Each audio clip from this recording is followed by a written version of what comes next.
السلام علیکم ناظرین، کیسے ہیں آپ سب؟ امید ہے آپ سب خیریت سے ہوں گے۔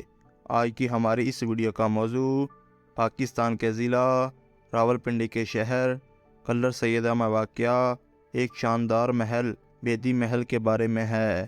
اس ویڈیو میں ہم جانیں گے کہ اس شاندار محل کو کب اور کس نے تعمیر کروایا اور اس میں کون سی مشہور شخصیات آباد رہیں۔ آپ سے گزارش ہے کہ ویڈیو کو آخر تک لازمی دیکھیں اور جو دوست چینل پر نئے ہیں وہ چینل کو سبسکرائب کر لیں۔ آپ کا وقت ضائع کیے بنا ویڈیو کا آغاز کرتے ہیں۔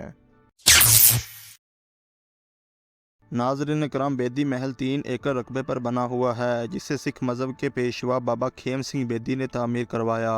کھیم سنگھ بیدی سکھوں کے مذہبی پیشوا تھے جن کی شہرت دہلی میں بھی ایسے ہی تھی جیسے راولپنڈی اور مضافات میں۔ بابا کھیم سنگھ بیدی کو سکھ ازم میں بڑا رتبہ حاصل تھا۔ جب پاکستان بنا تو کلر سیدہ میں سکھوں اور ہندوؤں کی آبادی زیادہ تھی اور سکھوں اور ہندوؤں کو پاکستان چھوڑ کر جانا پڑا۔ کلر سیدہ کا یہ بیدی خاندان راجوں مہاراجوں کا ہم پلہ تصور ہوتا تھا۔ ان کے ہاں مال و دولت کی کوئی کمی نہیں تھی۔ بابا کھیم سنگھ کا تعلق نہ تو مہاراجہ رنجیت سنگھ کے دربار سے تھا اور نہ اس کی سرکار سے۔ سکھوں کی ایک روحانی شخصیت ہونے کے ناطے گردواروں پر چڑھایا جانے والا نذرانہ انہی کو پیش ہوتا تھا۔ انگریز سرکار نے گردواروں پر بندھک کمیٹی کے نام سے ایک ایسی کمیٹی تشکیل دی جس نے گردواروں پر چڑھنے والے نظر و نیاز کو اپنے کنٹرول میں لے لیا۔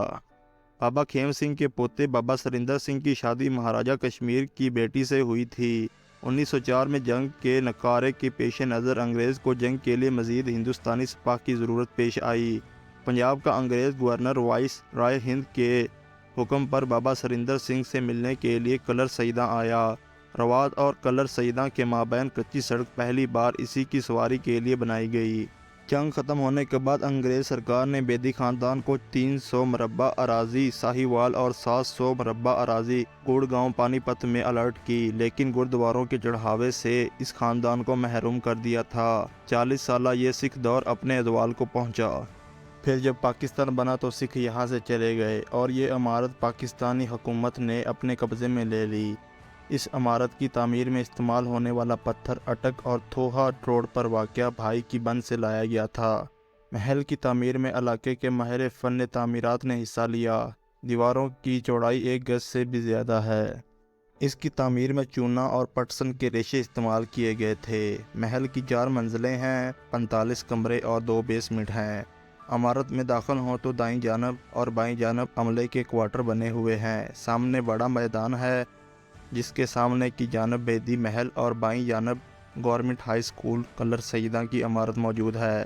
گو بوسیدہ حالت ہونے کی وجہ سے اسکول تو یہاں سے شفٹ کر دیا گیا ہے، لیکن اس عمارت کی حالت دار پر کوئی توجہ نہیں دی گئی جو محکمے کی غفلت کا شکار ہونے والی ہے۔ اوپر کی منزل تک جانے کے لیے سیڑھیاں موجود ہیں۔ دیواروں پہ اب بھی سکھوں کی مشہور شخصیات کی مختلف رنگوں سے مزین تصویریں موجود ہیں۔ گزارش ہے گورنمنٹ کے متعلقہ اداروں سے کہ اس کی طرف بھرپور توجہ دے کر اس کو محفوظ بنایا جائے۔ اگر ہماری ویڈیو پسند آئی ہو تو اس کو لائک کر کے ہماری حوصلہ افزائی کریں اور دوستوں کے ساتھ شیئر ضرور کریں۔